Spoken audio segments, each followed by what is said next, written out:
Hello, and welcome to Totally Schway, a podcast about the DCAU and whatever the hell else I want it to be about. My name is Mary. And my name is Luke. And we would like to know how you're doing today. Yeah, we'll wait. No. We do that joke sometimes. No.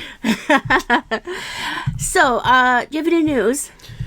I don't think so, no. Well, I'll share one thing, actually, that might be DCAU related, it might not be. Okay.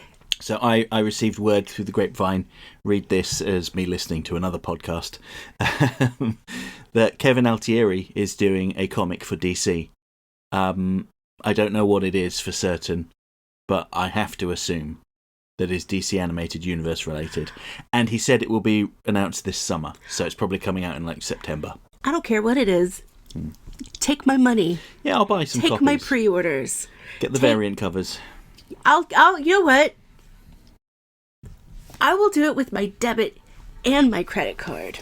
I mean, I can tell you what I hope it is. So, a couple of years ago, Kevin Conroy announced that they were doing a Batman the Animated Series podcast to kind of tie the whole series off with a bunch of the voice actors. Oh, that would have been lovely. Yeah, unfortunately, Warner Brothers dilly-dallied and left it too late, and now many of the cast are no longer with us. Don't talk about my future employer that way. But what would be really cool is if the script, which was written by Alan Burnett, was adapted as a comic. Because I think that's really the only way we're going to get this neat conclusion now. So that's what I hope it is. I have no insight into what it actually is. It would be wonderful if that was the case, but I am fully preparing myself for disappointment. I've got news.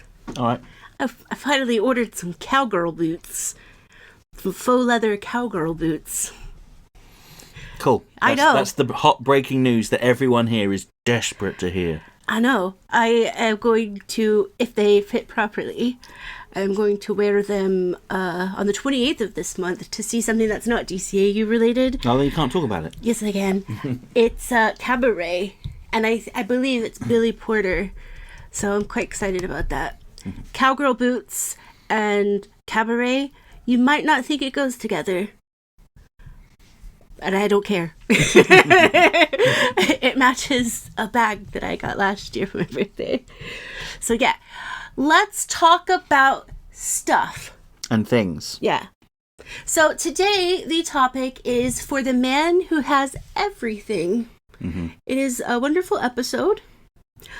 And quite a sad and tragic episode as well. But it's heartwarming as well. Yeah, it's very wholesomely heartwarming, I should say. Yes, yeah, and as you said also, there's an element of tragedy and despair to it, like all things in life, right? Yeah, so let's set the scene. Caped guys come in to give birthday present, is it? Yeah, that's right. Yeah, birthday. Oh, Wonder Woman and Batman come in. Yes. Give birthday present. Where have they come in, though?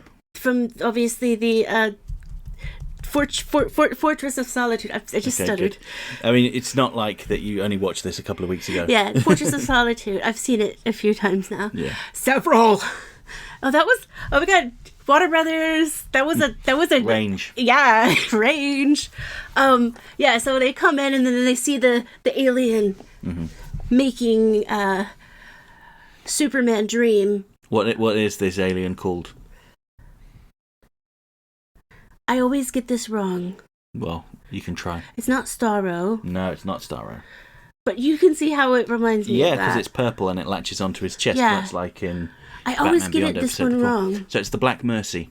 It's an alien plant, a psychic plant. Oh, yes, because the other one is an actual, starfish. Yeah, and this one is a plant, as you say. Plant. A plant. See, again, range.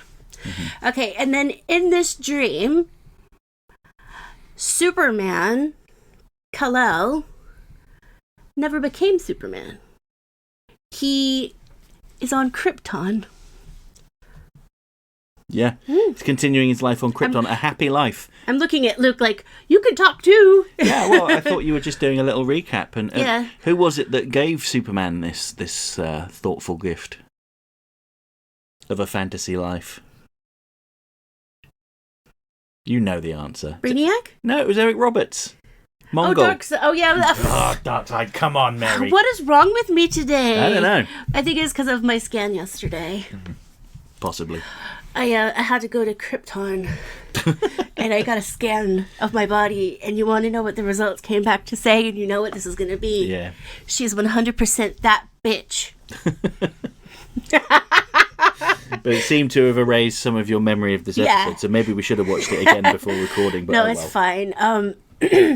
Yeah, so getting to the actual dream itself, it's really... The part that I think is so tragic is because this isn't his real subconscious. This is something that, Mongol wants him to see. Well, Mongol doesn't choose what they see. Yeah, but it's the Black Mercy uncovers your deepest, darkest desire, and Mongol says, "I bet he's dreaming of being like a warlord conquering planets." Oh yeah, but it's also not only him trying to get that, so he's not choosing like a dream, like, oh my god, I'm gonna go to sleep and have like, whatever. It's gonna be in a way not so nice dream, or it's gonna be a really great dream. This is neither. This is just tragic, because when he wakes up and he sees his wife, his Kryptonian wife, and his Kryptonian son, and his Kryptonian dog. Yes. And his parents, it is so sad. Well, that's the thing, isn't it? For all of Superman's wonderful abilities and how unique he is, and I mean, essentially he's God, deep down his one desire is to just have a normal life and be an anonymous person. Yeah. And I thought it was funny how his Kryptonian wife, I've already forgotten her name, Loanna, I believe. Loanna, yeah. And that name, and also her design, is a mixture of Lois Lane and Lana Lang. Mm-hmm. And Dana Delaney plays her as well, which I thought was very psychologically revealing. I love that character. I do. But another thing that I really, really, really love about this episode is occasionally you hear sounds that just don't quite... They don't quite sound right. Mm-hmm. And then obviously in his brain he's thinking, oh, it's like an explosion or this or this or this or something. And then I think, and this is just my humble opinion, well, not so humble actually, I think he knew from the first time he heard that it wasn't real. And then he just had to convince himself. I think he knew, but he was just convincing himself that it wasn't real. Does that make sense? Yes, yeah. So what you're saying is he began to suspect he was an illusion, but he convinced himself to just go along with it. He's probably wrong. Yeah, to see it through, to make sure that it's not real. Well, yes, because you have that moment where he takes his son, Van-El, to the roof of the building. Yes. And he's like, oh, Van-El, I don't think you're real. Yeah. And then everything starts to fall apart and dissolve, and his son calls to him desperate for help. And there's nothing he can do because none of it is really happening. But to him, it is very real. Mm-hmm. And so one thing I noticed when we rewatched Justice League Unlimited is that Superman is... sassy. I wasn't going to say sassy, he's meaner. Well, that's kind of what I mean by sassy. So, for instance, he's always crushing mother boxes. And mother boxes are sentient machinery. See, this is what happens. I've said this before. I said it recently, I believe, is every time I watch it, I see a different perspective. In a way. Yeah, and think about how he dealt with Captain Marvel as well. He was really mean to Captain Marvel. He's just... In this episode, he's righteous in his anger. He is justified in his anger towards Mongol, and he beats Mongol black and blue. He beats him to a pulp. Mm-hmm. Superman normally holds back. There's this whole speech in the last episode of Justice League Unlimited about how Superman feels like he lives in a world of cardboard, and he's always got to hold back just in case he accidentally hurts someone or breaks something. This episode is a rare example of him not holding back and just absolutely battering Mongol. It was nice to see, but also it was hard. I know, Gilly. They might not have heard that. That's fine. Gilly just mewed. it's really hard to see, because then obviously these are characters, but as we're watching it, we feel like they're our friends, our family, our whatever. And yes, Superman is totally, definitely an alien. But the human that comes out when his anger comes out, especially when he wakes up from his dream, and sees the real world, his actual reality. It's so amazing that you can just, the tone and the voice, the way that they drew the character, everything comes together in a beautiful way to show that anger. And I can't really say that I have seen that in a ton of other cartoons, because you're either like angry or not angry. But this, you were there for the whole journey. And it boggles my mind that was possible. Like in a cartoon. Like I saw that journey of a human broken hearted, and then he wakes up, tragic despair, and then you see it.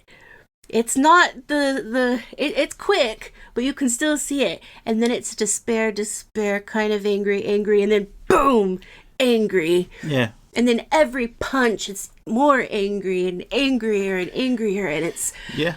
Yeah, I mean, anger is a secondary emotion. It's something you feel in response to another strong emotion. And in this case, he's kind of deflecting his feelings of despair into violence. He can't do anything about this imaginary Krypton that he's lost, this whole life that he can remember that never existed, these people that he knew and loved that are dead and never existed. Actually, they're not even dead, they never existed. But he kind of lashes out at Mongol because of that. Every single punch is an expression of his loss. And that, I think that's why he beats Mongol so badly. But Mongol can take it. I think this is the first time that I watched something to do with Superman where I actually didn't see, oh, he's just the guy next door, always super nice, and, don't walk across the street without looking both ways. Yeah, not type the Boy Scout person. Yeah. And obviously this was like in the 2000s. Yeah, 20 years ago. Yeah. And it still to this day, it gives me an emotion that I am confused about, because that character went through so many emotions in such a short period of time, and it was just beautiful. And that's something I can say about the DCAU. Most of it is absolutely beautiful, and it's just beautiful works of art. I say most of it because I haven't seen all of it. But what I have seen, especially with Batman and Superman and Justice League Unlimited, which are my favorites, the story, beautiful. The art, beautiful. The heart, because that's something that you don't get with a lot of animated things that are geared toward, younger audiences, is you don't get a ton of heart. You get the cheery, happy, oh, we learned a lesson type of thing. But with this, the lesson in this episode is life's not fair. Life is not always what you want it to be. And that sucks. Other people suck. You're not perfect. The world's not perfect. Bad things happen. Can you think of any other cartoon that was geared toward people very, very young that can you think of anything that just had all of that, was there is not really a great outcome out of this? other than he now knows what he wants. Yeah, I think it was certainly less common in the 90s and the early 2000s. Yeah. There's more stuff like that now. Well, yeah, nowadays, but back then. But Sorry, that's what I then, meant to say back then. Yeah, back then, no, not really, no. I would say as well that I found it really interesting, Batman's fantasy, because his fantasy isn't that his parents survived. Mm-hmm. It's that his father stopped the shooting and beat Joe Chill constantly. He just kept punching him over and over and over and over and over and over and over. And I thought it was really interesting. Now, obviously, the fact that Kevin Conroy also plays Joe Chill. Obviously, that was done as a way of saving money, because when they hire people to do voice acting roles in animation, they can play up to 3 parts and only be paid 1 salary. So, if you can get 1 actor in to play 3 parts, that's cheaper than hiring 3 people. Warner Brothers all do 5. You won't be allowed in the union then, Mary, if you break union rules. And then they won't be able to hire you because everyone will go on strike. I'll do 3. Legally. But hey, I could be a Dave's and then a Mears, so I could be 2 different people. We'll break it out. With 1 contract. Yeah. But I think it's kind of... I don't know if this was intentional, but there's kind of an implication there that Joe Chill, the personification of Joe Chill in his mind, is Batman. See what I mean? They've got the same voice. Played by the same person. Okay, he's putting on like a Boston accent, something like that. I didn't see it. You don't? Well, it's Kevin Conroy's voice. They're Batman and Joe Chill. He plays them both in that. I know, but I just didn't see he sees him as Batman type thing.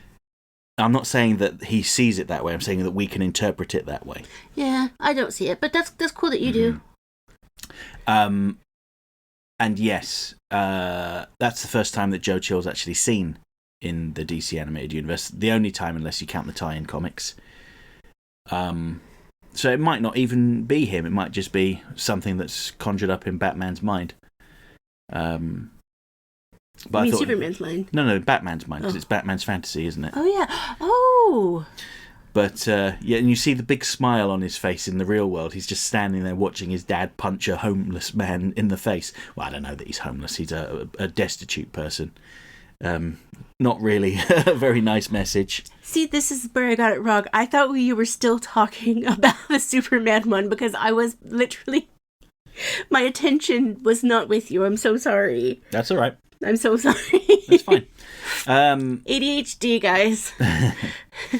I've forgotten what I was saying, but yeah, so that was Batman's fantasy. Yeah. Interesting that Wonder Woman didn't get a fantasy. She was too busy trying to beat up Mongol. Yeah, she was too busy kicking butt. Well, trying to. Mongol was defeating her for the most part. Well, you wouldn't have been able to do what she did. No, of course I wouldn't. She'd be able to beat me up, and I wouldn't resist. Same. I do not want her to put that lasso anywhere near me, because then I would be like, your hair's really pretty. Hi. They would know, like, the dork that I am. So one thing that you may not be aware, Mary, but this is an adaptation of a comic. It was an adaptation of Superman Annual 11. You don't say. Yeah. But it's very different in some ways. I mean, a lot of the dialogue is the same, but there are some significant differences. So first thing I want to say is that it was written by Alan Moore and illustrated by Dave Gibbons, the pair that did Watchmen. Now, for anyone that doesn't know about Alan Moore, is that he, in the 1980s, he signed a contract with DC Comics to write some books. So he did a couple of issues of Superman. He did The Killing Joke for Batman. He did a Batman or a Detective Comics annual that was very good. And Swamp Thing. He did a load of Swamp Thing. You make my heart sing. Yeah, I mean, he basically popularised Swamp Thing. Swamp Thing was like a dead franchise at that point, and then it became very successful and critically acclaimed when he came on board. Can I be honest about something? Sure. I don't think I've ever watched a Swamp Thing or read one of the comics. You're not alone. But I do find the whole idea incredibly interesting. And part of his contract was that he would do some creator-owned work. But the deal was that so long as it remained that this creator-owned material was in publication, so long as it was still being published, DC would own it. The minute it went out of print, the rights would revert to Alan Moore. Now, in the 1980s, they didn't really do like what we know as graphic novels now. They actually started doing them because of this contract, basically. I mean, they'd done like individual like specials before, but rarely did like collected editions of comics, basically. So when Alan Moore signed this contract, he thought, in a year or two, the rights will revert back to me. DC have kept it in print ever since. So that's been, 30 years? Yeah, but he still gets some royalties, doesn't he? He does, but he rejects them because he feels that he's been lied to and manipulated. He was working on the assumption that after it wouldn't be kept in print indefinitely. So he's still with us? He is still with us. Good. He's very vocal about his dissatisfaction with that deal with Warner Brothers. This happens so often. Yes. Even today, things like this happen. Yeah. And it really sucks. As much as I love so many of these companies and these publishing houses and stuff like that, how hard is it for you to, as a company that is worth billions? Yeah. At this point, billions, to actually go through the contract, the original contract, with transparency. Yes. And fairness, because if you are a company like that, you need to be fair and transparent. I would sign any contract, Warner Brothers. I need to stop that joke. Because it's not a joke. Yeah. No, but it's different for me because I'm not the creative. Yeah. I don't bring anything to a project, whereas the writers, the illustrators, the directors, the actors, the people that get the ball rolling on things, transparency and fairness to the art and the contracts is what we need.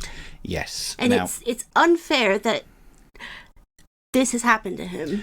Yes, and he's been so dissatisfied with his treatment from Warner Brothers that when they've done adaptations of his work, he is asked to have his name removed from the credits because he doesn't want any association with it. Now, there is another element of it, is that he feels that his writing in the 80s was very cynical and dark. Like The Killing Joke is very dark and unpleasant. He's expressed regret about paralysing Batgirl because DC then kind of treated that as like, okay, that's what's happened to Barbara Gordon, now she's paralysed. And he had always envisaged this as just being like a one-off special, didn't count, non-canon stuff. He's also expressed frustration with the fact that a lot of modern comics have taken his ideas and they're still just kind of regurgitating the same thing but just doing it with a different character. What if we do a grim and gritty version of Captain Marvel, for instance? That's something that I think I've been vocal myself about. Yeah. The redoing the same thing, but it's instead of Batman, it's Superman, or something like that. Yeah. It's like this is why we hire, not we, but this is why companies hire writers in the first place, is not to have something original and to have a character that isn't just a carbon copy of another character, but a different name and costume. Yeah, I mean, there's a term for it. It's called like deconstruction. So you kind of break down what works about it and then come at it from different angles. But that doesn't work to me, it doesn't work with stuff in the comic universe, because what I'm saying is, like, if it's like the Batman Superman thing, I think they each have a different path and they got there a different way. The stuff that I'm talking about is literally strongman spandex with let's call him Mr. Pink. And then you have Mr. Silver over here, strongman nylon. Do you see what I mean? Yeah, basically they're like cut out characters as well. That's what I'm trying to get at, is I think it's so bad. Now, the thing I wanted to, the reason why I bring all of this up, so with things like the League of Extraordinary Gentlemen movie, V for Vendetta, From Hell, and Watchmen. Alan Moore basically said he didn't want his name attached to those. However, Dwayne McDuffie and Bruce Timm arranged for him to see this episode before basically when it was finished. And Dwayne McDuffie said that his response was, "That was good," and he was happy to have his name on it. Good. So that's there's a kind of a related story. So DC would still send him like free copies of all their comics, and he was getting really angry about it at this point. He was like contacting them. This is in the early 2000s, saying, "Stop sending me all this rubbish, except for these comics by Darwin Cook, The New Frontier." He said, "This one's really good. You can still send that, but the others, get rid of them." So I was just let's circle back a little bit to the League of Extraordinary Gentlemen. I can see. I could see why. Yes. I did not like that movie. Let's stop these explosions by blowing up the bombs. If I'm not mistaken, Sean Connery would have loved to have his name taken out of that. Sean Connery retired because of that film. He said, "I've had enough." So I could see that. So, but I wanted to just mention as well that the comic, while this episode is an adaptation of the comic book is very different. It is actually quite cynical in places as well, because the mundane, monotonous life that Superman has in the episode, the life he has in the comic is a bit more reflective of like the cynicism of the 1980s, in that Krypton has survived, but there are kind of like warring cults, basically. One that's like a doomsday cult based off of Jor-El's prophecy that the planet was going to explode, and then there's a bunch of like anti-Phantom Zone protesters who hate the L's, and they beat Kara Zor-El into unconsciousness to the point of near death, because Jor-El invented the Phantom Zone and they want Jack Zur to be released from prison. So it was basically kind of like a commentary on basically the 1980s in general, with a lot of right-wing politicians and just how hopeless the world felt towards the end of the Cold War. But obviously the episode cuts all of that stuff out and goes for a more human, emotional story. And I gather from some of the reading that I've done, I believe it was Alan Moore's daughter Leah said on Twitter, I'd have to look for the tweet again now, but I have a vague recollection of it saying something along the lines of that, you know, her dad liked how much more personal the story was, and it was just much nicer. It still maintained all of the same story beats. You know, Superman, it's his birthday. Mongol has trapped him in a dream world with the Black Mercy. Batman and Wonder Woman turn up. We really should have done this on my birthday. Could have done. Sounds like birthdays I have all the time. Yeah, every other birthday. Yeah. But the other difference with the comic is that Robin's in it as well. It's Jason Todd Robin. Yes, yeah, and he's the one that gets the Black Mercy off of Batman. He uses these like handling gloves that Mongol had, and then he chucks the Black Mercy at Mongol. And they actually show Mongol's fantasy, like burning Robin to death and impaling Superman and sitting on a throne of skulls, etc. Whereas in the episode, you just kind of see his zoned out face, and you can hear screams and the sounds of war and death. Similarly, the presents Superman gets are different. Wonder Woman brings him a crystal reconstruction of the bottled city of Kandor, which Superman has already got one. So when she hands it to him, he's like, "Oh, how nice!" And then in super speed flies and hides his original one, and then takes the one from her and goes, "It's just what I've always wanted." I was like, "Superman, you liar!" And it was Batman that bought him the Krypton rose, but Mongol had stepped on it and crushed it. And Superman says, "You know, well, Krypton is dead. Maybe it's for the best." That rose is kind of, I mean, obviously it's a big metaphor for. And then the Seal song comes on. Yeah, "Kiss from a No, it doesn't. But yeah, anyway, it's a big metaphor, the bros, that had been like the memory of Krypton and how it's basically been tarnished by the experience. Even though it was all fantasy and never happened, to Superman it was real. Yeah. Much like the life he had with his son and his wife in the episode. And this is like one of the few episodes that's got a poop joke in it as well. Because, like, Crypto, I believe the dog's called Crypto in this. Oh, yeah. Crypto poops on the floor and Van El didn't clean it up. And Superman slips on it. He peed on the floor. No, he pooped. A poo joke? Yeah, because they say he's left a little present. That's what you say when it's Lord. I'm not a dog owner, but I understand the reference. I've owned I've lived with a few dogs before. I know. Several. So I think that this episode's one of the better Justice League Unlimited episodes. Probably not the absolute best, but it's definitely up there. It's a really good comic book adaptation. Do you know what? There was a signing with Dave Gibbons at Forbidden Planet recently. I should have gone to it and I could have asked him about it. If he does another one, I will. Hello, Dave.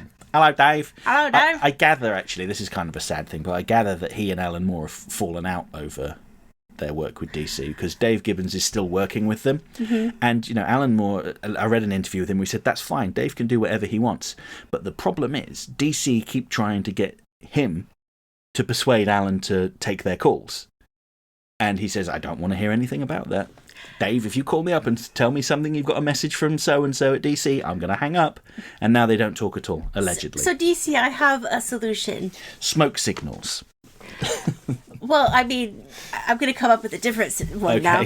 But I was going to say me. You're going to go on his house and go, No. Just have me write you some stories. Oh, you're going to write them. It's going to be... You know that thing we just talked about the carbon copies? Yeah. Yeah, it's going to be the Mochmen. The Mochwen. The who? The Mochwen. Watchmen, swap them around. Mochwen. Yes. Also. The League of Extremely Ordinary Gentlemen. Arby. C2 Theo. Quinn Harley. Mm-hmm. Lane Lois. Lantern Green. Cool. I know. I am available. I work from 9 a.m. to 1 p.m. I have to have a lunch break of an hour. And I take 12 weeks of vacation every year. Cool. Yeah, and my pay will talk about that. As long as I get bonuses of 10 million pounds every quarter. I feel like you're just filling time because you've run out of things to say. Do you actually have anything else to say? Well, okay, just quickly then. I'm putting out my resume, man. What about Wonder Woman's contributions to this story? Do you feel... She kicked ass. She was the one that carried, Batman in this episode. She held Mongol at bay, didn't she? Yes, she didn't defeat him, but she held him back. I don't think she wanted to defeat him. She was just having fun. Did. You remember she gets that big gun.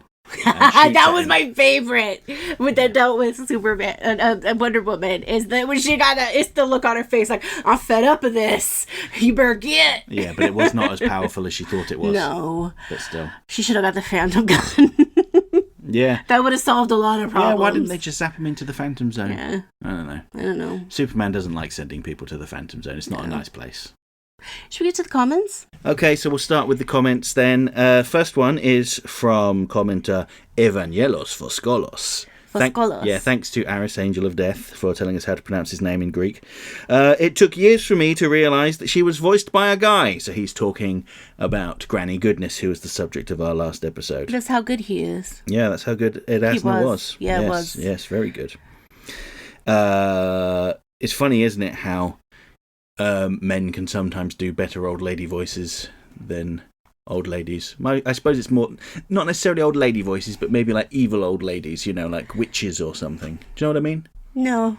Let's go on to the next comment from Big Mikey P. Michael Andre Parlon. He says, now, back to the Juan Sanchez Lobo Ramirez show. Speaking of Soups news, heard about the recent updates about the upcoming film's lawsuit? No, I haven't. And the fact that it's still being advertised with a release date suggests that it is still coming out. Try saying to ChatGPT, thoughts on Bubble Line versus Kurosami? No. The DCAU theories didn't do much despite being deemed as elites, though. Compare them to Return of Castle Wolfenstein's elite guards. I kind of pity the Nixon administration, though. Sure, Watergate was necessary, but losing the Vietnam War in return just doesn't feel worth it in future hindsight. Heinz ketchup? No. I think Big Mikey P, I don't know if it's nostalgia or if he feels like a warmth in his heart for Richard Nixon, but I can say that we do not share that sentiment. I don't believe we do. No. But in his old age, Mr. Nixon, it's quite interesting. So if anybody wants to actually look at it and see some of his views, and actually a lot of the things that he talked about were very different than what he said in office. So it's quite interesting, although I still don't like the person. Very different from what we all used to think of him. Let's just put it this way. He spent 2 separate election campaigns saying he's going to end the war in Vietnam immediately, and he didn't. So. Yeah. My thoughts on Richard Nixon are worse than my thoughts on Jimmy Carter. Oh, I like Jimmy Carter. That's what I'm saying. Okay, good. We'll say that. I was going to say some obscure actor or something, but I just can't think right now. I don't know why we're going into this in such detail, because this is a massive comment and I need to get through it. So anyway, to continue his comment, the 90s cartoons sure were interesting. 1 hour Ed Asner is heard playing Granny Goodness in Superman the Animated Series. The next sees J. Jonah Jameson in Spider-Man the Animated Series, and another Hudson in Buena Vista's Gargoyles. The Mary Tyler Moore Show, someday I'll try binging that. You don't have to. I think Ed Asner first did cartoon voice acting in Captain Planet and the Planeteers as Hoggish Greedily. Feel free to prove me wrong, and yes, Carl Fredricksen from Up is quite his peak. Yeah, I know he was in Captain Planet, but I wonder if he recorded that around the same time as BTAS. I think I'm not sure. Certain. It might have been, it might have been before. Yeah, it may very well have been. Because Captain Planet was before. Then there was only 1 season of Captain Planet? I cannot remember. I'm just actually going to look it up now. Okay, I'm going to continue with the comment. In Gargoyles, Hudson the Garg probably had a confrontation with a different Oberon, this time a Fey Lord, by the way. 25 minutes and 24 seconds, so I've heard weirder names and I can manage that. Besides, the novel Lorna Doone has Uncle Ben, and I've done my best to not think about the Spider-Man character much. There were 6 seasons of Captain Planet, and it was in Captain 1990. Planet. Wow. So they would have done that in 88, 89? But was Ed Asner in season 1? That's my question. Anyway. Darkseid was a farmer. Somebody's got too much Marvel Comics Thanos nostalgia on their writing board. Haha.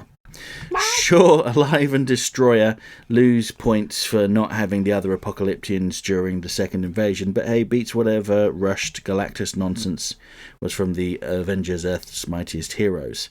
Don't get the hype for Lashina. Funny describing Jack Kirby's art as hip back then.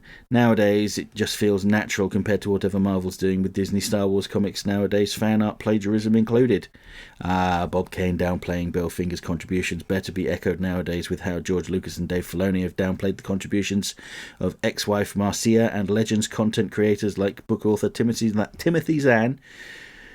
Whoever Republic Commandos game devs are, and comics artist writer John Ostrander and Jan Duursema, respectively.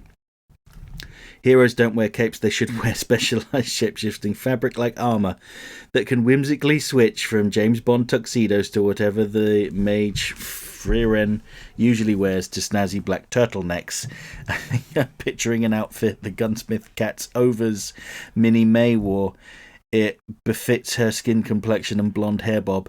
To pilot uniforms akin to what the Rebels and Imperials wear on Star Wars 2, well, the list goes on. Any costume counts. Yeah, that was very specific. If I were an AI, why am I always coming back and varying the stuff I mention all the way to the niche? That's exactly the kind of question an AI would ask. Never watched the Creed sequels myself. Anyways, a time where the villain was justified it imperfectly is probably Big Boss Outer Heaven Zanzibar Land actions against Zero and the Lali Lule Lo.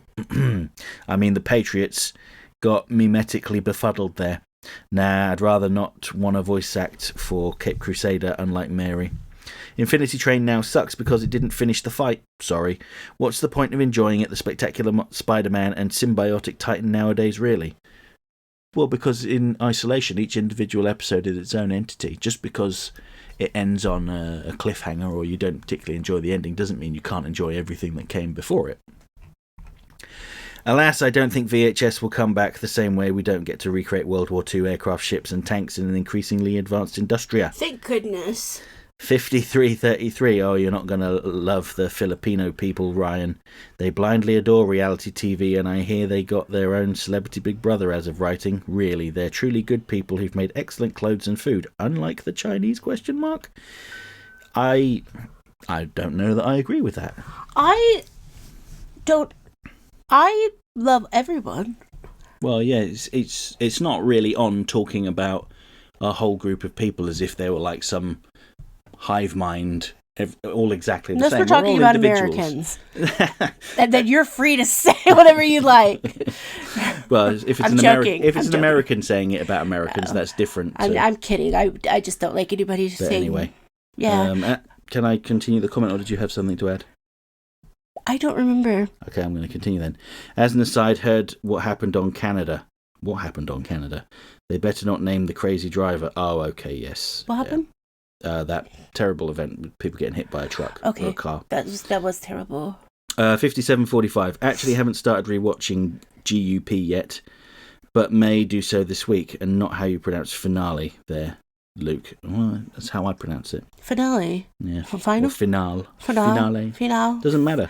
You know what it means. So potato. Luke, stop getting so moody with Mikey P. I can't help it. He's an aggressive AI chatbot trying to wind me up. He's not an AI bot. I know he's 100%, totally 100% real, definitely. Yeah, that's exactly what an AI chatbot would suggest. Anyway, seriously, Mary's niece should be following commenter here, or should be a fellow commenter here or something. So much to talk about. Don't give her the idea. You may not realize, but she has commented a few times, and I will never tell you who it is. I don't think she oh no, it's we're talking about Oklahoma niece, right? Or are we talking about UK niece? Oh no, yeah, she's commented. Yeah, I know she has, but not on the podcast anyway. On Flipside she has. Oh, is she? Mm-hmm. 5933, and past the part where John Ridd bravely snuck into Carver Dune's turf and reunited a while with Lorna while first meeting her maid friend Gwenny Carfax. I hope that means something to anyone listening to this. 5941, guest book got typoed. Meantime, have already reached episode 5 of Takahata's Anne of Green Gables anime adaptation. So far, so Schway. And I appreciate the moments quite faithful to the novel, like Anne Shirley's first meeting and chatting with a dazed Matthew Cuthbert, and even extra fleshing out moments never in the novel. Flora and her recent adopted sister Lily Spencer, formerly Jones, playing on their home's yard. Did you say Dave Matthews? I don't recall. No, I didn't. Okay, I was about to say... It said Matthew Cuthbert. We don't talk about Dave Matthews. And we hadn't, so... That's fine. That's fine. You're in a mood. No, I'm not. I'm just wanting to get through this comment, and there's still a good chunk to go. And yes, I know it's Japanese anime based on a Canadian novel. Think of it as an escapist's way of giving the finger to the tariff traitors. 1 hour and 6 seconds. Timely, since Luke's Clock King video made a nod to Cagliostro. An hour and 20 seconds. I meant it for Totally Schway's podcasts. 1 hour, 1 minute and 48. Good. Shenmue got rightly mispronounced. It's called Shenmue. You're not one of those people that go Shenmue, are you? Shinmu. It's called Shinmu. Yeah, it's Shenmue. I've heard. Anyway. Was it your brother that said Shenmue out loud once? Probably, because that's probably how I. It's called Shenmue, Big Mikey P. Just stop it. I'd argue Black Mirror is still more easily digestible than whatever Secret Level is. Then again, the show got boggled. The show boggled me because it was less PC gamer, more console player focused. Big Mikey P's a spreadsheet machine man. You like spreadsheets? Well, he likes PCs. It's all there for. I mean, you could teach me how to do like a really great spreadsheet if you like, because although I can do Excel, I don't like it. 1 hour, 20 minutes and 5 seconds. Cliche yet understandable response. This reminds me of the best wholesome Lumity and Bubble Line moments out there. Appreciate Dolan being into the DCAU tie-ins as well. If only the second part was also here, even if it's a reply. Yes, one of the best comic book adaptations next will await. Well, I hope it didn't disappoint you hearing us talk about For the Man Who Has Everything, Big Mikey P. As ever, as much as I tease you and make jokes at your expense, thank you for leaving your comment. Of course. I don't make fun of you at all. That's not even me being sarcastic. I don't, because I like you. Well, I like it when you're nice to people. Yeah, he didn't call for anyone to be murdered this time, so that's good. Seal Unit 2000's up next. He says, if you want to know what Ed Asner looks like, look at Mr. Wonkler from the Boondocks. But Ed Asner was hilarious. Whenever I think of Granny Goodness, I think of his voice. You're not alone there. Next comment we have is SR Striker. You forgot to mention that Ed Asner was J. Jonah Jameson in the 90s Spider-Man cartoon, The Owl and Happily Ever After, and Santa and Elf. Why would I mention those things? This is a DC Animated Universe podcast. God, I forgot about Elf. Well, Mary forgot. I don't hate that movie. I just thought you should know. Cool. To continue SR Striker's comment, it says, I wonder why she didn't appear in the final episode, as it was just a cameo that she could have been given a part, and also that Calibac was in an Earth prison. Darkseid should have noticed and he could break him out. Yeah, maybe they just cut Granny for time. Maybe Ed Asner wasn't available, so they just cut her completely. I don't know. Also, I watched The King of Kings, where Mark Hamill voiced Herod the Great, and that got me thinking about Batman Returns, as you think that Zack Snyder's DCEU movie being the superhero equivalent of the greatest story ever told, that there is also religious symbolism in Batman Returns, like the 10 Plagues of Egypt, but only 3 of them, 1, 2, and 10. I hadn't ever considered that. Speaking of templates, I have very weird reading habits before bed. I am currently reading about, because I read this thing, I follow this All Things Interesting page on Instagram, and they also have a website, and they were talking about, like, how different religions got started and stuff like that. So that's my, well, not got started, but how they came to be and how people started talking about them. It's really interesting.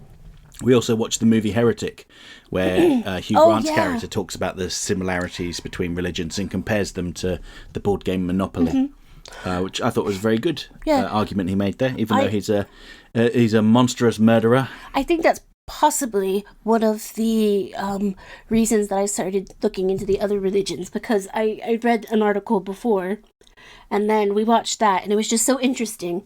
Was it the best movie ever? No, it was still good, but the subject matter is quite interesting. My favourite joke in that movie was Hugh Grant's character says, because, of course, with great power comes great responsibility. And the Mormon missionary woman goes, Spider-Man. He goes, no, Voltaire. They follow up later with, I forget the exact quote, but she says a quote. He brings up a literary figure and she goes, no, Swamp Thing. Probably Alan Moore's Swamp Thing to tie it into what we were talking about earlier, but anyway. Yes, but thank you for your comment, SR Striker. Let's move on to the next comment, who I believe is a new commenter. It's NVM9040, who says, glad we're still on the new gods. I loved seeing Granny Goodness in the DCAU, and she was used well. Yet I wanted to see more Mr. Miracle and Barda in the DCAU together. I agree, it would have been nice. Do you want to know something? At first, I mean, I'm going to say it anyway. At first, when I first saw those two, 100% transparency, honesty, 100. Didn't care for them. Second time I saw it, I was like, that's interesting. Third time, I was like, yeah, I want to see more. I need to see more. And that's like, I wish we would have been able to. I agreed. I should have just said agreed. But yeah, it's just kind of giving like my process of like when I watch something, I need to watch it multiple times to have like a true opinion about it. Or sometimes I like a character one day and then the next day I'm like, meh. Because I want to see more of another character. That's ADHD. Have I mentioned that twice now? I think you have. Next comment is from RJ Productions, formerly known as Harry Flew TV, who says, I love that Granny Goodness in the DCAU is voiced by a guy. Laughter emojis. It makes her voice stand out more. It's so funny. This is a random edit, but I had an idea for my Batman story if you wanted to hear/read it. So Batman Shadows of Gotham takes place in the middle of Batman's career, where he's more reclusive and cold, kind of like in Matt Reeves' The Batman, and by the end he learns to let people in and embrace his Bruce Wayne identity. Meanwhile, a new threat arises in The Penguin, who is in this story is a deformed man who uses his deformity to manipulate people. Here he uses Veronica Vreeland to campaign him as the mayor of Gotham. Veronica does try to manipulate, I presume you mean, Penguin to make herself look good as a wealthy socialite. But she and Bruce go through their own character growths, their arcs paralleling each other. I would also introduce characters like Harvey Dent to set up future stories, and the tone would be a blend of the dark noir of the Batman, the emotional core of BTAS, and the campy, comic-y vibe of Batman Forever. Sounds good. Sounds like something I would read, watch, listen to. Next comment is from David Carney, who says, "Hi Luke and Mary, never realised that Ed Asner was the voice of Granny Goodness until recently. He appeared in the reboot of Hawaii Five-0 as the same character from the original show. It's only when I googled him I found out. Hope you both have an enjoyable week." You too, David, thank you. Wait, David, there was a reboot of... Yes, there was. Is this the third reboot now, or the second one, I believe. second one? Don't think there's been a third one. There might have been. I'm not a Hawaii Did it have 5-0 Scott expert. Conn in it? I don't know. I think it did. Okay, so next comment is from Ryan Jones, who said, "Ed Asner's performance as Granny Goodness is my second favourite performance of his, and my only favourite performance of his is Carl Fredricksen from Up. In your Granny Goodness video, Luke, I found the fact that Ed says that Granny Goodness looks like Barbara Bush to be very funny because it's something that I can't get out of my head, and probably never will. It's funny that despite being named Granny Goodness, she is anything but good. Also, she is a dark side suck-up, and she would probably work with the Orange Con Man president to convert more people to his cult." I forgot to say this in the last episode, even though there's part of me that would love to see Mr. Freeze get revenge on Ferris Boyle. Batman exposing Boyle for who he truly was is the best revenge. I don't know why I haven't said this to you, Mary, because I always say this to an American that's been living in the UK. But Mary, what do you think about the UK, our beautiful country? What do you think about the UK, our beautiful country? I prefer it to where I'm from. I do prefer it. I used to miss certain things in the States, but living over here is beautiful because when I go to a different city or a different town or a different village, I can see the beginnings of the States. If you know what I mean. Like, I can see where a lot of what America, the United States is when I see these new places and stuff like that. I do prefer Europe as a whole to the States because there's this beautiful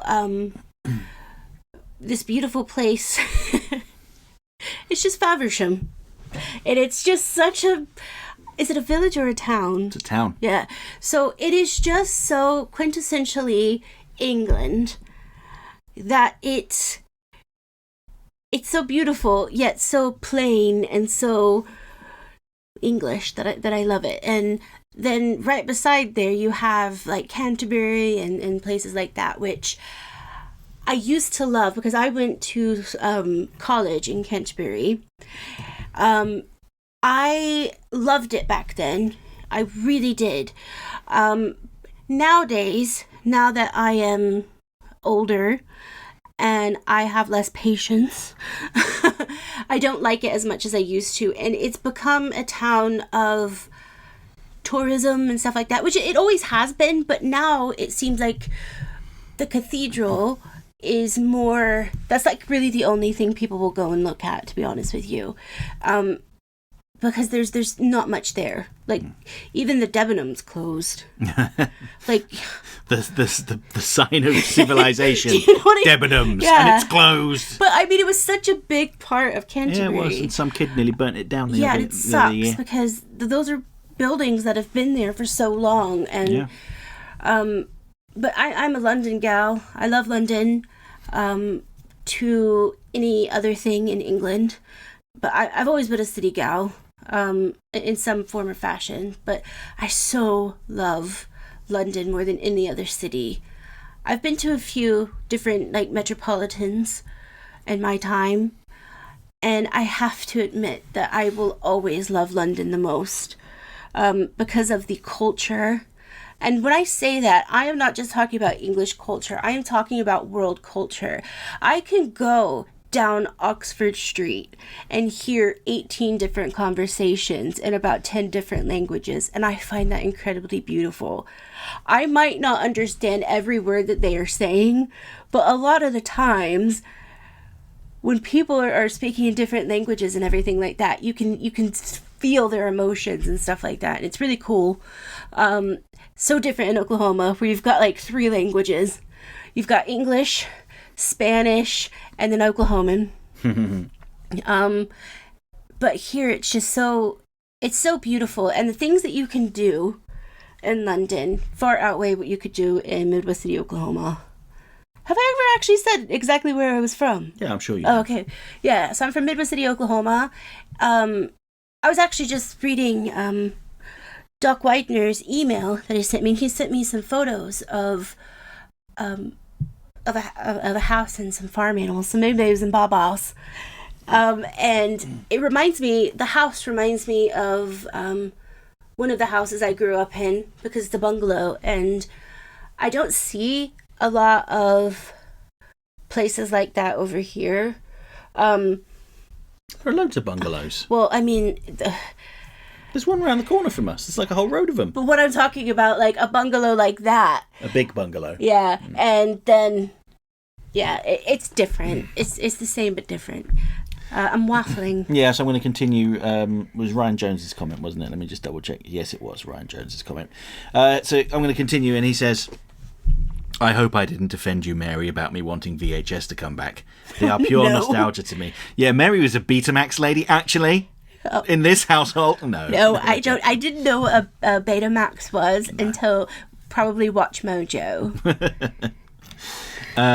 They are pure nostalgia to me, and I thought it would be nice to see them come back. About your Aries question, Mary. Airy question, Mary? If you are... Oh, Arnie, excuse me. If you are referring to Arnold Schwarzenegger's Mr. Freeze, I don't have any ill will to his version of Mr. Freeze, unlike some people. Or if you refer to Arnold Wesker, I think he's pretty good. Mary doesn't like Arnold Wesker. Ventriloquist. Nope. No, Mary, I'm not a Gemini, I'm a Taurus. I hate Jeffrey Katzenberg. It's not surprising that he was a dick during the production of Goofy Movie. Just to add that this is Ryan Jones's opinion. He is the one that tried to get rid of the song Part of Your World during the production of The Little Mermaid, as well as other executive meddling during his time at Disney.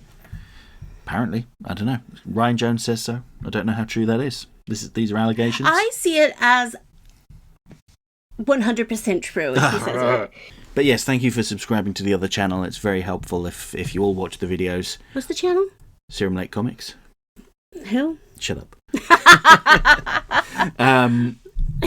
I've lost what I was saying. Yeah, basically because I've only got half of the features that a fully monetized channel has, so I have to wait a little while. I'm almost there. I only need like 1,000 more hours of watch time.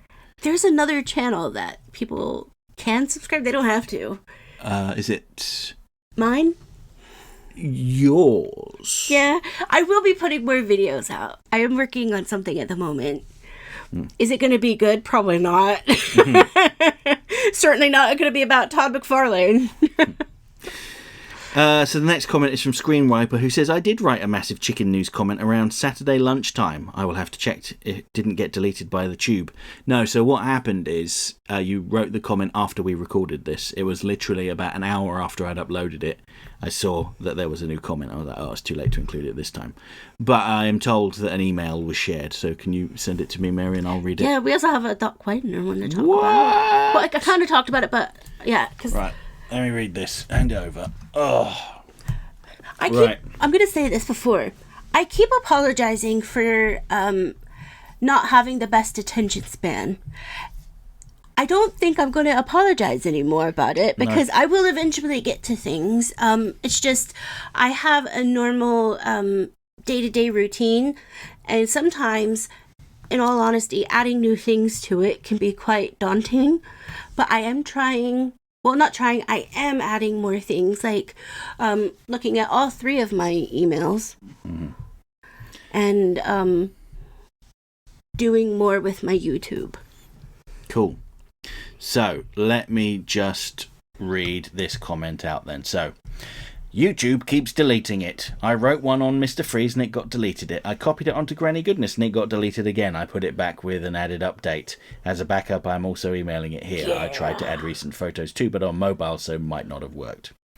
So here is the chicken update. Yes. On palm emoji, Sunday, I said that Doris, despite having laid an egg for 21 days in a row, was maintaining the quality of her eggshells.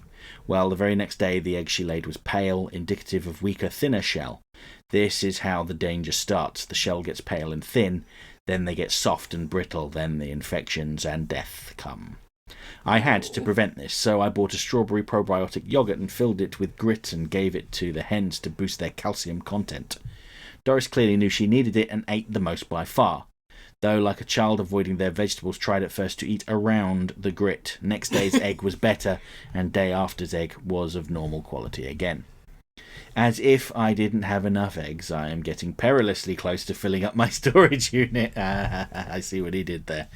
Betty decided to come back out of retirement again and laid an egg. I did say I expected her hormones to wear off around now.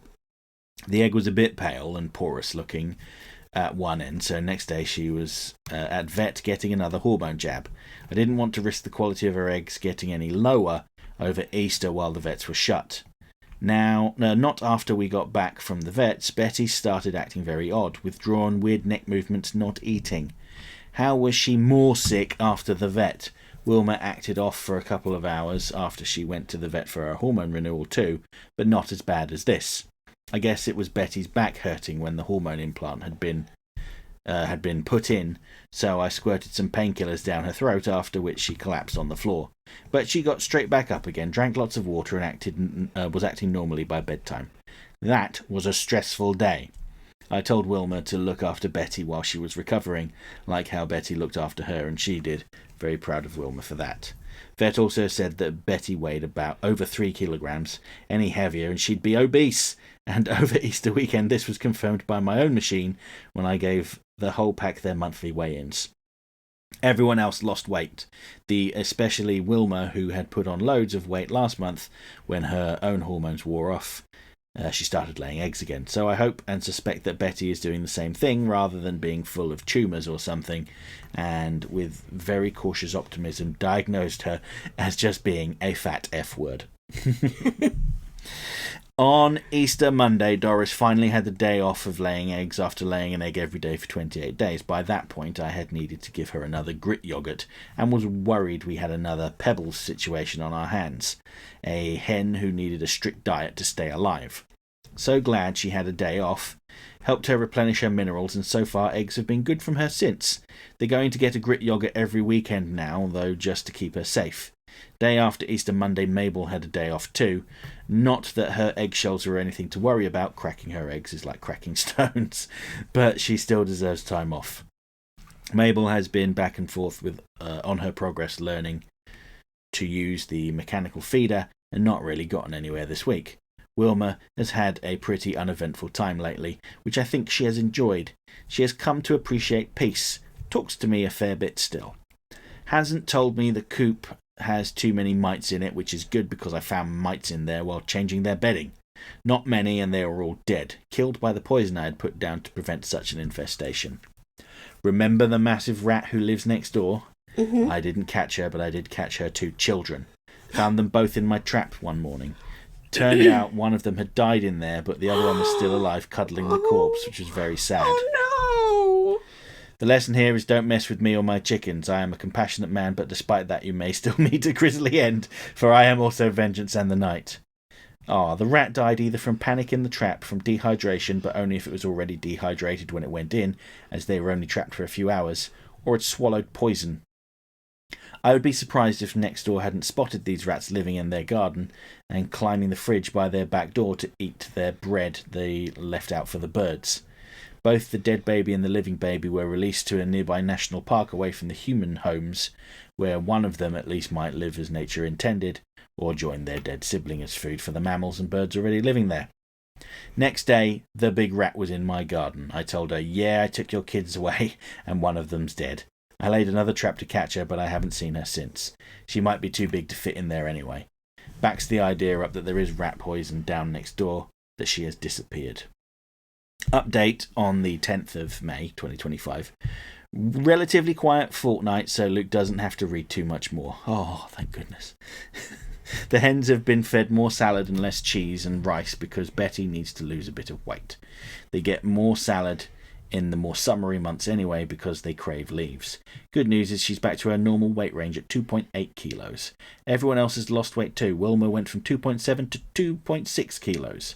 Doris and Mabel both went down to 2 kilos exactly, so if anything they could do with putting on a bit of weight.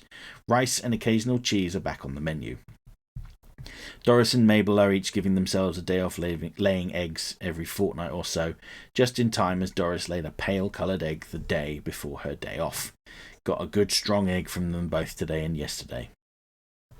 Wilma and Betty's hormones have stabilised and they are behaving more healthily. They rest and doze in the shade a lot, though Betty always did that even when she was young. Now they're older and so fluffy I can't blame them. I've been working in the garden lots, getting it done up for summer, and the chickens have enjoyed the company. I have finally found a place that sells chicken wire. It's not as easy to find in shops as one would assume.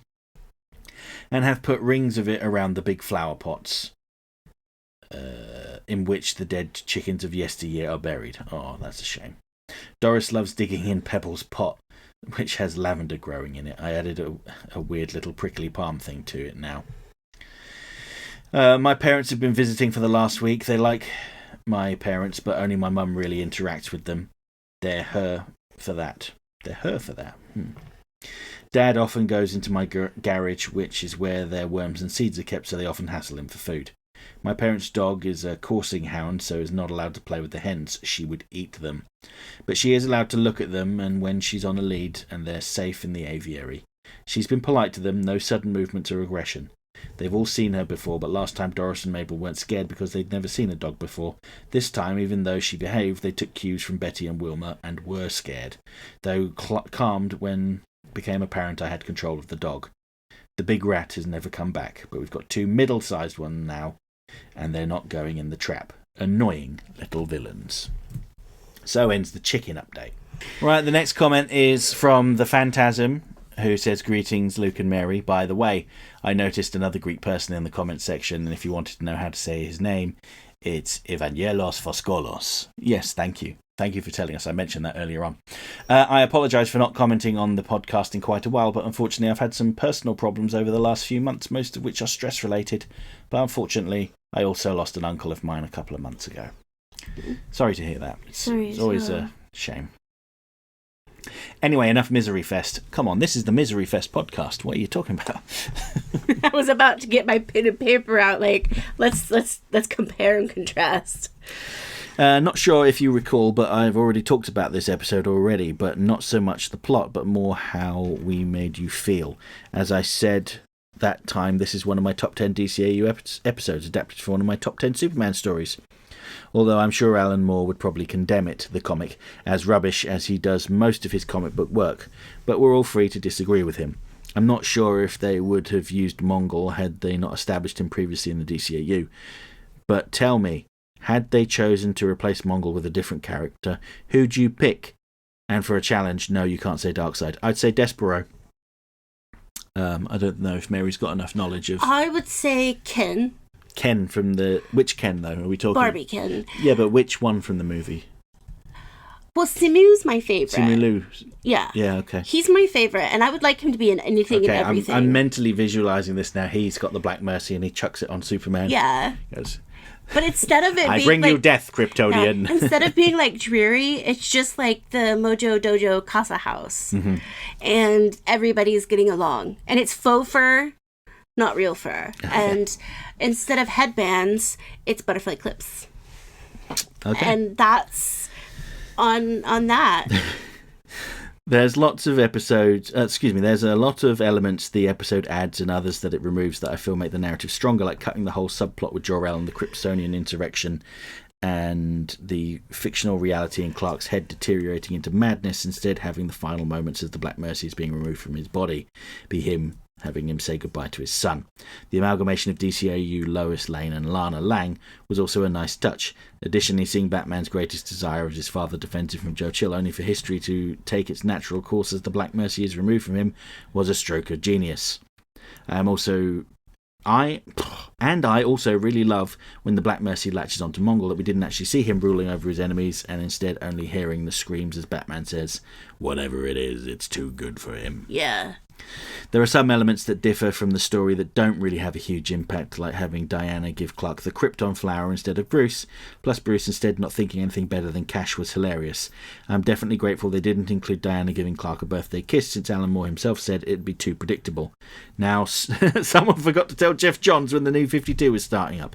I could talk quite a lot about how Jeff Johns he just spends way too much time, or I should say when he writes his DC stuff, he spends way too much time riffing on Alan Moore's ideas. He should just think about his own things. Come up with his own ideas. In terms of elements from the book I would have liked to have seen in the story, it's the inclusion of Tim Drake's Robin in the place of Jason Todd from the story, since we never saw Tim interacting with Wonder Woman, and Tim had a really fun dynamic with Superman in Superman the Animated Series. Although if they had, I would have liked for them to change the element of Robin wearing Mongol's giant green gloves, since I've always thought it looked a little goofy when a human wears them. But alas, the Bat embargo wouldn't have allowed them to appear, even if they tried, despite the fact that Teen Titans Robin, who was on the air at the time, wasn't even Tim Drake. I actually reloaded the comments and a couple more came through, so I've got to go back and do those. Yeah, I know. YouTube, what are you playing at? But the first comment was from Lowell Lucas Jr., who said, "Hey, today it's totally Schway. There's nothing to fear, for Granny Goodness is here. Came to check on you and tuck you in, my dear. Don't drink the milk, there's cyanide in here." Okay. Hey. I like that. It's one of my favorites. Oh, good. Perhaps you could write some music to go with it, Mary. Done. Hey all, thanks again for the well wishes. Hope you're all doing great. For me, I'm getting ready for the doctor's appointment for my vision again, so keep me in your prayers. To Mary, I do drink water and work out. I lift 600 pounds sparring with Bane, jump rope with Man-Bat on Wednesdays, and do aerobics with my favourite clown gal Harley on Sundays. I take my reptilian medication for 8 years ago, only for the full moon to battle the beastly urges from within. And the only thing I give birth to is my illustration. Sorry, the facehugger and I didn't get along too well. If I can find your email, I'll gladly send you samples of my work. I just finished a David Bowie portrait. Ooh. Now on to the lady of the house I never want to meet, Granny Goodness. Oh, Granny. The only thing good about her is the constant eyeliner and lipstick she wears into battle without smearing. I could never take her design seriously. Often I find it laughable as a kid. But I do enjoy her counsel as a war general advisor. She has the charisma to her voice that I can feel the venom in her manipulative tongue. Most likely it's due to Ed Asner, Hudson, voicing her, but that's how you know he's having fun. I also find it funny that despite her position, no one is above Darkseid's scrutiny, as even Granny receives the lash for her failure. For now, take care everyone. Hope you all have a great day, and please beware the muscular grandmas that want to wage war. They'll surprise you with their vengeance. Oh, don't worry. I will be looking for them. But I have to say something about the lipstick and eyeliner. Mm-hmm. If any of you had a mother or a grandmother that was of a certain era and time, I think we can relate to that. Seeing somebody with that shade of lipstick and eyeliner. I think I might have done my eyeliner like that a time or two. Or 3. Okay. Or my whole 9 routines. Right. Next comment. Doc Widener, who says, "Thank goodness you're here." Yes, thank goodness you're here. I think the missus is trying to do me in. She bought a new mandolin to slice veggies. The thing that holds the veggies doesn't hold cucumbers well when they are full length. And now the time, and about that time, I thought, hey, I should really use it now. My finger slipped, and it took a slice off the end of my ring finger. I've had that happen before. Yes, with a cheese grater. Oh, that was me. Oh. And the missus does wood carving and has this powder to help stem bleeding. She failed to mention that it burns like the sun. I probably would not have mentioned it, except that she also bought the new flip waffle maker. In the process of making waffles, when I flipped, I managed to very mildly burn my thumb on the other hand. Also, the waffle burn did not hurt nearly as much as the powder to stop the bleeding. I think I actually saw one of those new Todd McFarlane toys that they have part of the Bruce Wayne figure. Yeah, you sent me an email with a photo asking if I had a source to get me them already, and I do, but thank you for thinking of me. I have been walking over to the Target near my office looking for Pokemon packs for Sergey. They are closer to a full-size Target than the one in my town, but don't have to worry about it since Luke has a source to get his fix. Damn right. Speaking of Luke, I've been enjoying the new channel and engaging a bit in the comments. Appreciate it, thank you very much. But also on the main channel, who the original artist of Hazy Shade of Winter was. Yeah, alright, so on this subject, yes, they did the original song, but it wasn't that version of the song that inspired David Wise and Marty Pascoe to name the Clock King episode Time See What Become of Me. It was the Bangles version. I was specifically told it was the Bangles version of the song. I was not saying that the Bangles wrote the song or that they owned it, just that they did a version that inspired the title. Thank you very much. I had a 25-minute conversation with Luke in the car about this twice. No, the second conversation was much faster than 25 minutes, but I was like, oh, okay. I've mentioned it like twice. But anyway, continuing Doc Wyden's comment, and as I suspected, it was those nefarious B-Test creators that led poor Luke astray. No, they didn't lead me astray. It's just that was the version of the song that inspired them.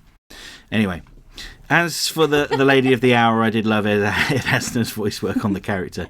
For some reason, I felt like Mary was digging to find something about DCAU Granny that Luke didn't like. I'm not sure what it was that made me feel this way. I guess the repetition and rewording of the question. Actually, in general, it felt a bit more like Mary was interviewing Luke, practicing for something, maybe. Ooh. So, an analytics question. I watched Tim Kaine, who created Fallout, and he broke down some of his analytics the other day for his second anniversary of his channel video. I was surprised. He said 52% of his views were from PCs. Maybe I'm not using YouTube the right way, but I generally use the phone for YouTube and the PC for working or gaming. He does have a worldwide audience though, and the top two views by city are New York and London, both at like 0.6%. I almost wonder if that is VPN related. I'm just curious about what the breakdown is like, especially on the devices used. But they are your analytics, no requirement to share. I mean, it's very similar. It is mostly PC, followed by mobile, with about 10% TV. Is that 10% just me? No. Well, that would be sad, wouldn't it? But YouTube are making like a big push to get people watching more on the TV app, and it's just like, you're putting all these resources into it when generally people don't do it. I mean, I'm one of the people that watches stuff on the TV. I prefer to. I would probably just improve the desktop performance, frankly.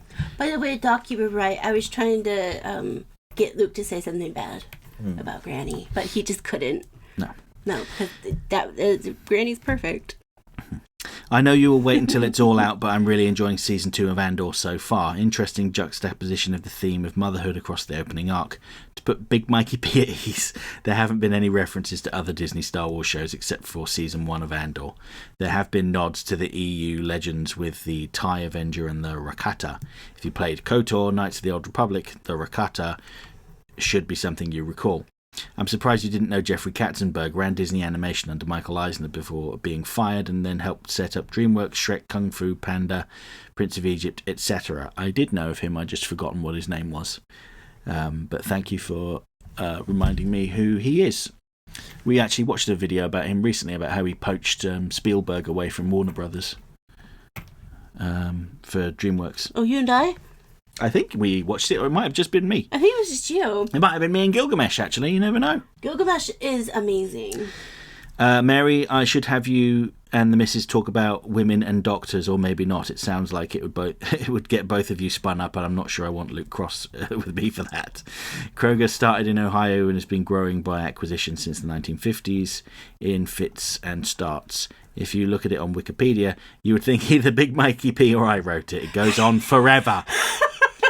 I would love to have a conversation like that, by the way. However, if grocery store acquisition is your thing, the article will likely satiate you. So there you go, Mary, something to read tonight.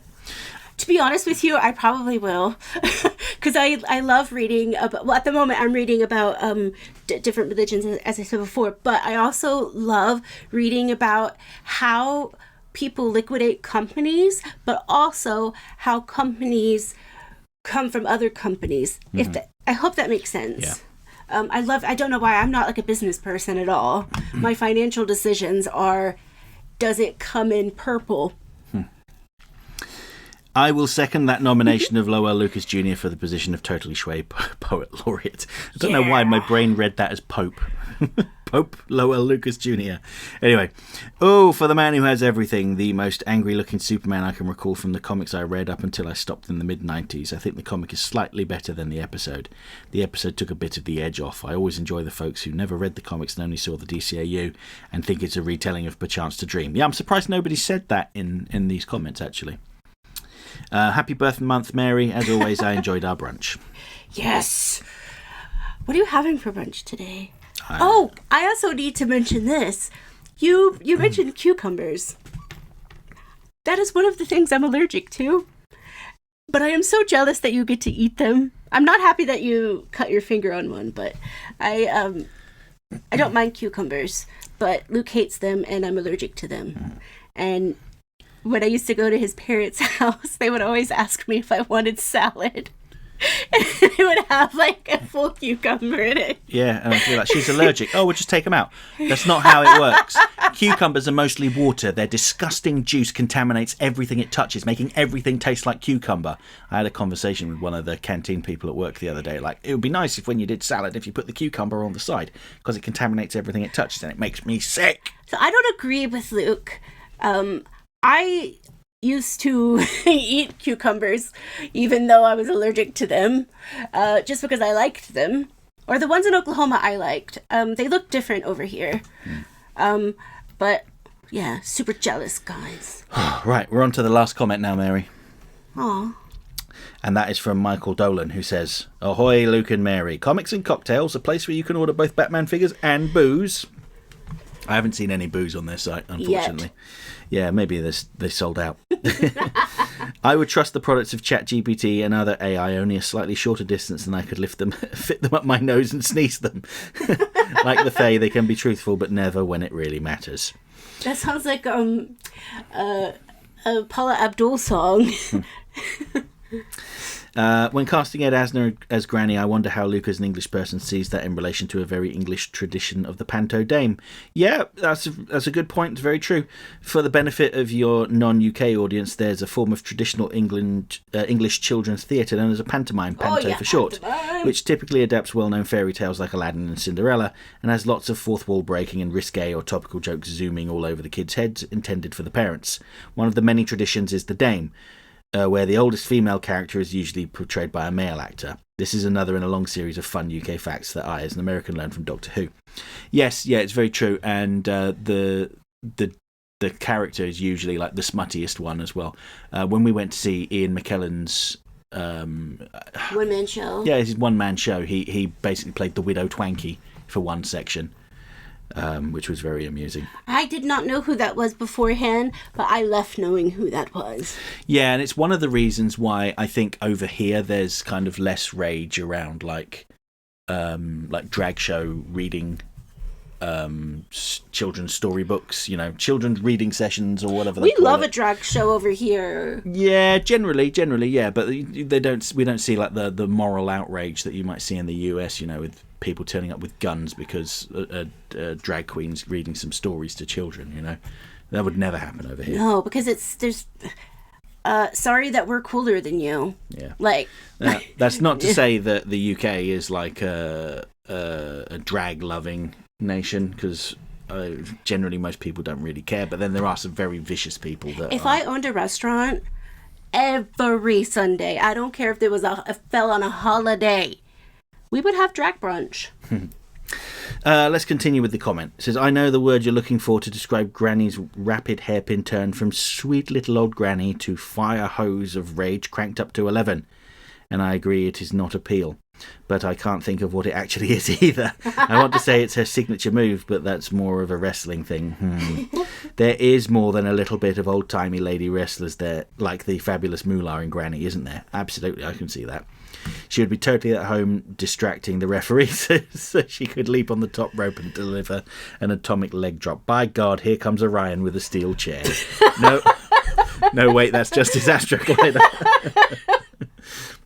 So it's like it's like puttering along. Tudor period, I always thought Canto was aiming for the Italian Renaissance with Machiavelli and those scheming, backstabbing Borgia and Medici families.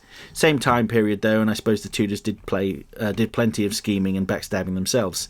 They certainly did enough beheading. Ninny noo noo. Granny uses these terms because they don't put coins in the swear jar on Apocalypse, they go straight to losing fingers. Granny's takeover of Intergang, setting herself up as Fagin to a crew of high-tech artful dodgers and Oliver Twists, seems to draw inspiration from the way the Foot Clan was depicted in the 90s Teenage Mutant Ninja Turtles film. Yeah, or maybe they just took inspiration from the same place. They might have done. I can't rule it out. As I said when Stan Lee died, he wasn't a perfect man, he was flawed, and that made him human like all his best creations. Thor was bound to the mortal form of Donald Blake as punishment for his arrogance, and Spider-Man has spent his whole career making up for one moment of selfishness. RJ Productions is forgetting George Sanders, Otto Preminger and Eli Wallach in the 1966 Batman show. It's fair to say that Arnold Schwarzenegger's portrayal with an ice or cold pun in every other line owes more to that version than the BTAS one. In truth, both of the Joel Schumacher films were bigger budget episodes of the 1966 show at their core, but that's another discussion. But Sanders, Preminger and Wallach are playing the 1966 version that had only recently stopped being Mr. Zero, which was still literally just a bank robber with a freeze ray, indistinguishable from Captain Cold or Marvel's Blizzard except by costume. He's not really Mr. Freeze as we know him yet, is he? Glad to hear Big Mikey P also endorses the Redacted Declassified Mysteries podcast and its sister channels.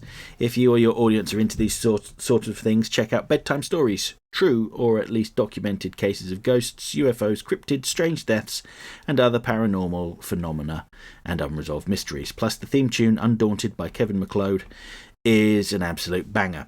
Wartime Stories, mostly accounts of paranormal experiences from military service members, but it started with and still does once in a while true stories from various historical conflicts, mostly of the I can't believe they survived that type. Unclassified Encounter, primarily fiction with short horror tales of troops on both sides of World War II coming into contact with all manner of supernatural forces, all subtly interconnected with recurring characters. Also runs stories of true events from time to time, like most of the few notoriously unlucky warships and how they inspired his horror fiction. I'll add links in a separate reply below. Awesome. Big Mikey P and I must agree to disagree on Doctor Who and Star Wars canon, as they're just very different types of series. Doctor Who is about a mysterious alien with a box that can take him anywhere in all of time and space. There's always a new story to be told with that setup. And that's all you really need to know. You don't need to have everything from the 60s memorised. You don't even need to memorise what happened 3 Doctors ago. Because in a series with the last Great Time War and the entire universe being compressed into occurring simultaneously at 5:02 p.m. on the 22nd of April 2011, and then rebooted from one Earth woman's memories, there is no sacred timeline and stuff is going to unhappen a lot. There may be hints of a meta plot that build to a reveal over a season or two, but each episode typically has few, if any, connections to any other episodes. The show practically reinvents itself with every new Doctor and new production team, and seeing where the constant changes take me is part of the fun. I can see how that wouldn't hit for an anime fan like Big Mikey P, who clearly prefers long-form storytelling that keeps building on what came before. Conversely, Star Wars is about rebels fighting an oppressive empire, and once that empire is defeated in Return of the Jedi, despite how much I enjoyed Timothy Zahn's Thrawn trilogy and Mike Stacklepole's X-Wing novels and comics, it really wasn't designed for there to be an unending line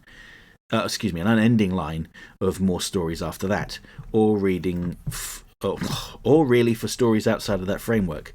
That's why the expanded universe tends to fall into a cycle of repetition. Oh look, here comes another ex-Imperial warlord with yet another planet-shattering superweapon that's scarier than the Death Star, along with another fallen Jedi tempting Luke to the dark side.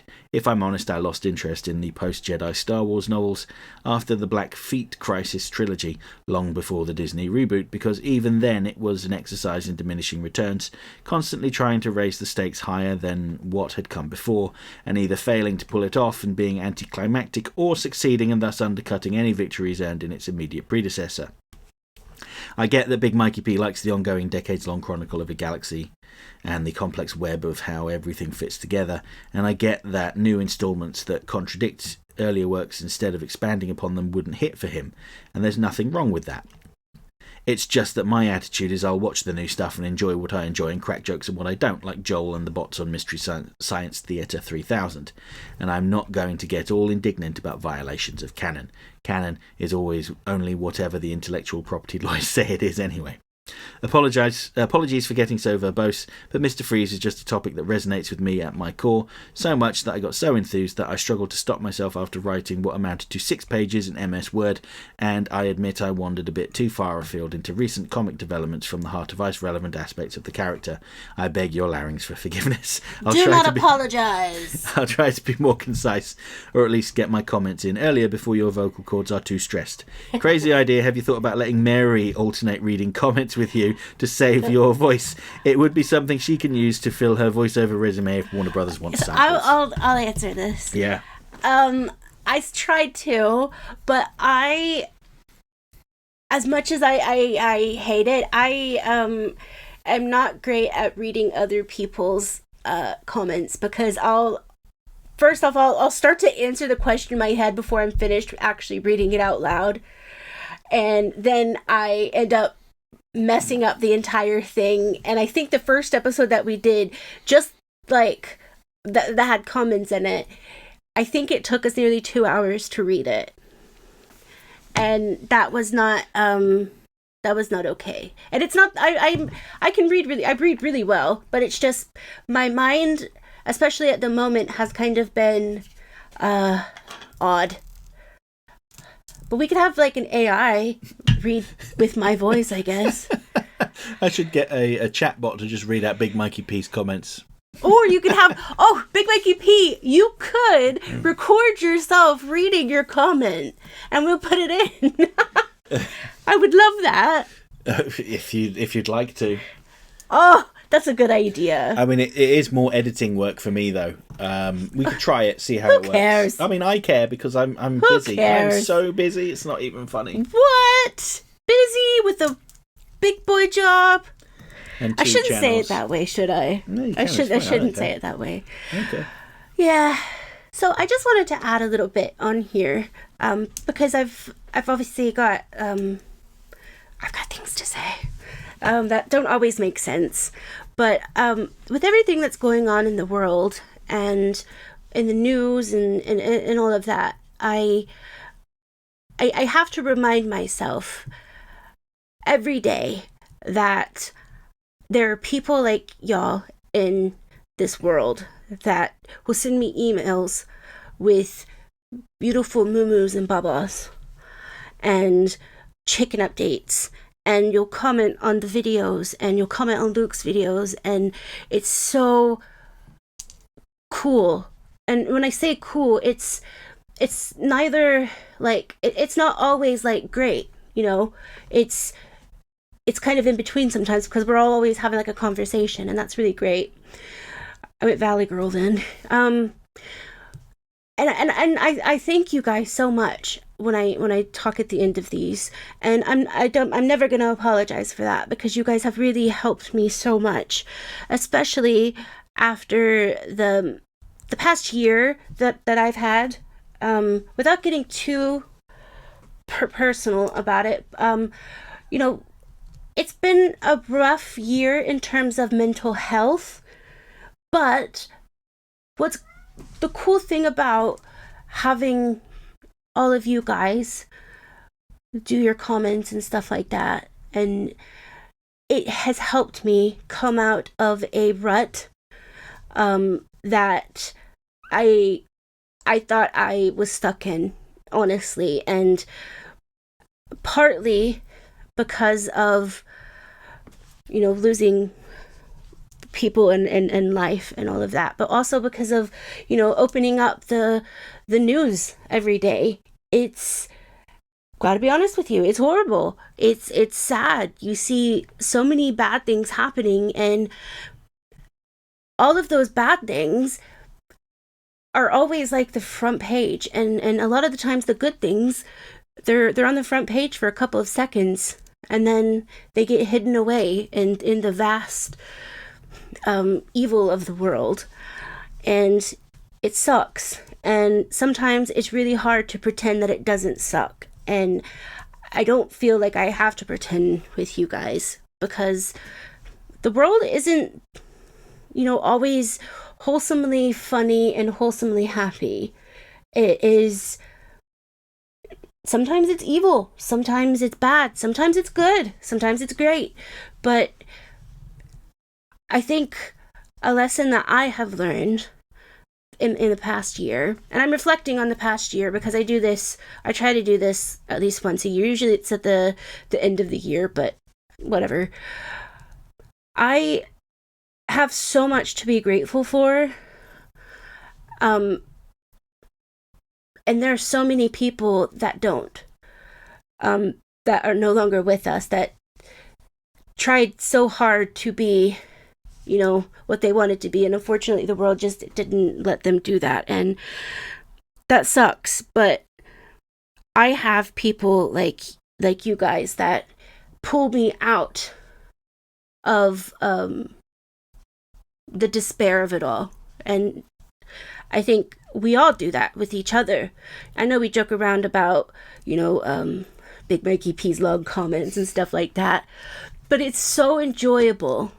And it's enjoyable hearing about the chickens, and it's enjoyable about hearing about Doc and his family and his lovely wife, who I will talk to one day. It's so cool, and hearing about Lowell and Phantasm and Ryan and everybody. It's awesome that I am so lucky to be able to, when I am in, not my worst moods, because nothing can bring me out of that, but some of my bad moods, I can pop open a Diet Coke, go on my phone early in the morning, and look at the comments and be like, you know what?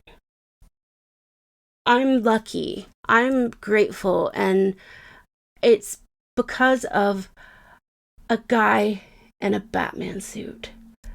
That's how this started. So yeah, and I'm sorry this is a bit of a ranty thing. Well, I don't think it's a rant. It's just being honest that sometimes it's not always wholesomely happy, but with friends like you guys, I feel better about everything. Good. Except for if somebody wrongs Big Mikey P. I don't want to be there. I don't want to be there. Anyway, sorry about this whole thing. But it's a long episode. Whew. Whatever. So, what is the next episode going to be about? I can't remember. So, we are currently rewatching Batman the Animated Series. So, let's talk about the Dwellers. The Underdwellers. Yeah. You want to talk about the Underdwellers and the Sewer King? Yeah. Interesting. Because I had a funny, because we watched it last night. Yeah. I had a funny, what is that called? Antidote or something? Anecdote about funny antidote. The Sewer King. So yeah, let's talk about that episode. Okay, we're going to talk about the Underdwellers and the Sewer King. Yeah. A one and done Batman villain who never returned, but is probably quite memorable, I think. Yeah. And the best part of the episode, Alfred. Oh. All right, I love you guys, and I hope you have a great day. And remember, if you don't have a great day, you can go on my Instagram and see pictures of Gilgamesh.